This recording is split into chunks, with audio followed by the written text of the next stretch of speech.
ಇನ್ನು ರಾಜ್ಯದಲ್ಲಿ ಕೃತಕ ಪನ್ನೀರ್ ಬ್ಯಾನ್ ಮಾಡಿದ್ದೇವೆ. ರಾಜ್ಯದಲ್ಲಿ ಕೃತಕ ಪನ್ನೀರ್ ಯಾರೂ ಕೂಡ ಬಳಸ್ತಾ ಇಲ್ಲ ಅಂತ ಮಂಗಳೂರಿನಲ್ಲಿ ಆರೋಗ್ಯ ಸಚಿವ ಖಾದರ್ ಪ್ರತಿಕ್ರಿಯೆ ನೀಡಿದ್ದಾರೆ.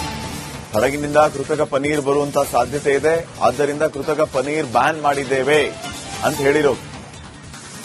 ಕೃತಕವಾಗಿ ತಯಾರಾಗುವ ಎಲ್ಲಾ ವಸ್ತುಗಳು ಬ್ಯಾನ್.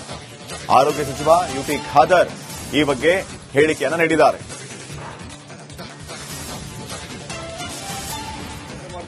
ಮಾರ್ಕೆಟ್ ಬಂದಾಗ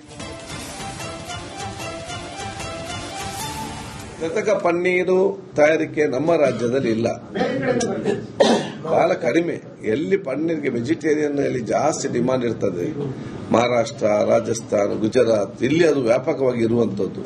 ನಮ್ಮಲ್ಲಿ ಬಹಳಷ್ಟು ರೇಟ್ ಮಾಡೋ ಸಂದರ್ಭದಲ್ಲಿ ಇದು ಪನ್ನೀರ್ ಹೇಳ್ತೇವೆ, ನಮ್ಗೆ ಸಿಕ್ಕಿದ್ದು ಬಹಳ ಕಡಿಮೆ.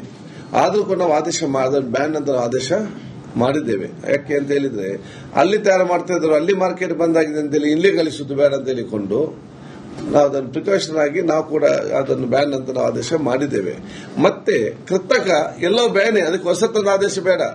ಕೃತಕ ಪನ್ನೀರ್ ಇರಲಿ, ಕೃತಕ ಜ್ಯೂಸ್ ಇರಲಿ, ಯಾವುದು ಕೃತಕ ಬಂದಿದೆಯಾ ಅದೆಲ್ಲ ಕೂಡ ಆಟೋಮೆಟಿಕ್ ಬ್ಯಾಂಡ್ ಫಸ್ಟಿಗೆ. ಅದಕ್ಕೆ SDG ನೋಟಿಸ್ ಬರಬೇಕಂತ ಇಲ್ಲ.